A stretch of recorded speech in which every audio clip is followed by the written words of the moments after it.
Hey, what is going on, Poké fans? Welcome back to Pokemon TCG Center. Today's video we'll be looking at Stoutland deck list for standard format. It is a card from the Cosmic Eclipse expansion with interesting ability, tanky HP, and also a decent attack that can be also used for just a single triple acceleration energy card. So what is so special first about Stoutland? Well, definitely that ability Arf Bark, which says that when you play this card from your hand to evolve one of your Pokemon during your turn, you might discard an energy from your opponent's active Pokemon, and if this Pokemon is your active Pokemon and it's knocked out by the damage from an opponent's attack, you might discard an energy from opponent's active Pokemon as well. So, theoretically speaking, playing Stoutland from a hand and also getting it into the discard pile by just, by the fact that he will sooner or later be knocked out. Theoretically, we can discard one per ability, play energy from opponent's active Pokemon, so we can actually mill them out.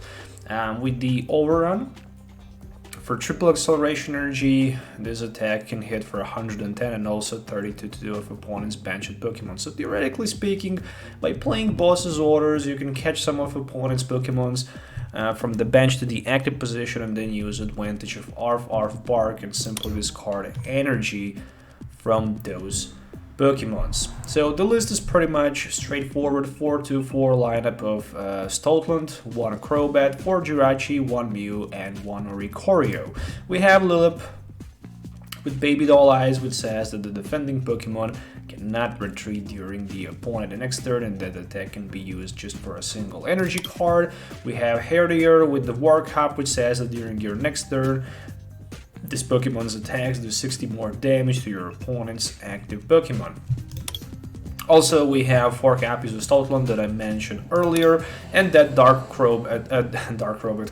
Wii with the Darkest Set ability that says when you play it from your hand on your bench, you might draw cards till you have 6 in your hand. So, really good deck list as well with 4 copies of Jirachi for the Stellar Wish. We can much more easier find the resource that we need. Also, this deck plays Bench Barrier Mew that can protect us from damage done to our bench, as well as Oricorio GX with the Dance of the Tribute, which says that once during your turn, if any of your Pokemons were knocked out during your opponent's last turn, you might draw 3 cards and you can't use more than 1 Dance of the Tribute ability per turn. So yeah, that's pretty much for the Pokemon lineup. So the strategy of the deck is, as I said, control energy attachments from your opponent's board and also try to overrun and maybe take multiple prize cards by that attack. But that's not all, because with powerful Colress energy, we can increase the damage done to our opponent's Pokemons by 20 more for each powerful Colress energy attached to our Stoutland. Okay, so with that being said, moving on to the item cards, this deck plays 4 copies of Quick Ball for basic Pokemon search, 3 copies of Pokemon Communication, as well as 2 copies of Evolution Incense, so we can have plenty of options available to search the deck for the Pokemon we need at specific moment. Additionally, there is also 1 copy of Ordinary Rod, which says that you can shuffle up to 2 Pokemon from your discard pile in your deck, or shuffle up to 2 basic energy cards from your discard pile into your deck, or you can choose both of these actions to be performed. Additionally, we also have 4 copies of Switch. Switch is pretty much the most common cards these days in the standard format. It's simply, I don't know if there is any deck that is not using a Switch card. It says that you can simply switch your active Pokemon with one of your benched Pokemons, even if it's affected by any special condition like Confused, Asleep, or maybe Poisoned, Burned, and Paralyzed. We also have 1 copy of Chaotic Swell in this list, which is pretty much the stadium that can counter the other stadium, and as long as it's in play without Marshadow, you can bump your opponent's stadium, plus you can also bump another one if they attempt to play it. So theoretically it's counted like 2 stadiums instead of the 1 in some situations. Speaking about draw consistency, we have 4 researches and 4 Marnies, pretty much discard hand draw 7, and also Marnie, which can actually help us a little bit to control our opponent's hand. Each player shuffles their hand and puts it on the bottom of their deck, and if either player put any cards on the bottom of their deck, and this way you draw 5 cards and your opponent draws 4 cards. There are also 2 bird keepers. They definitely help to switch and also draw 3 cards, as well as 2 boss's orders, which can simply be used as Pokemon Catcher or Lysander, whatever you want to call it.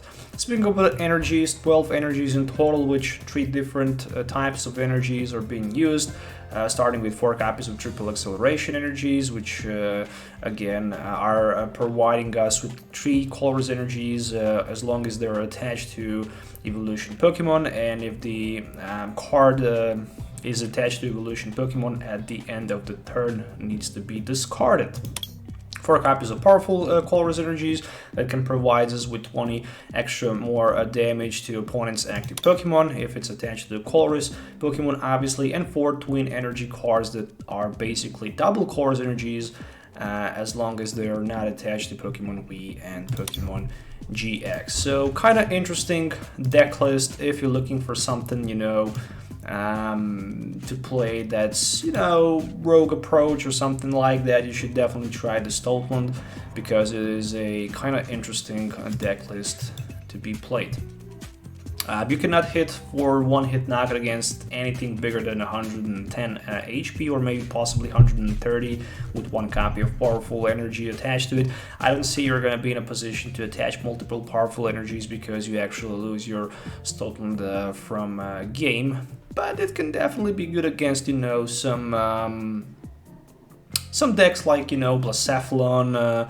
Against Blacephalon you can actually have good time, because you can overrun and potentially take multiple prize cards and multiple knockouts just by using overrun and 30 damage snipe on the bench.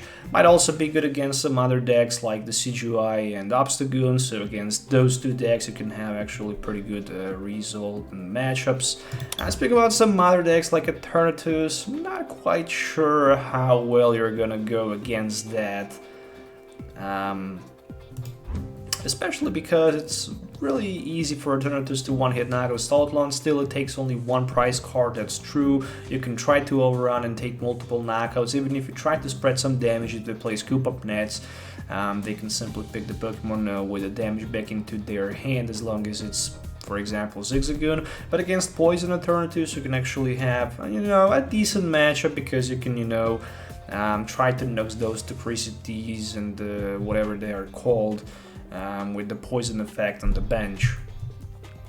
So yeah, theoretically speaking, you can have decent matchup against that deck as well. So if you want to pick a Zekrom, probably also these new. I mean, you can have decent matchups against many decks in the format, as long as you can have luck to set up pretty well and, you know, to draw consistent and, you know, being in a position to attack every single turn.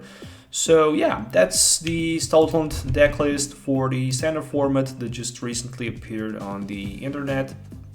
I hope you guys enjoy watching it. Make sure definitely to subscribe to the channel for more featured deck lists, as well as more videos. Thanks for watching, and yeah, for now that's it. We'll see you next time.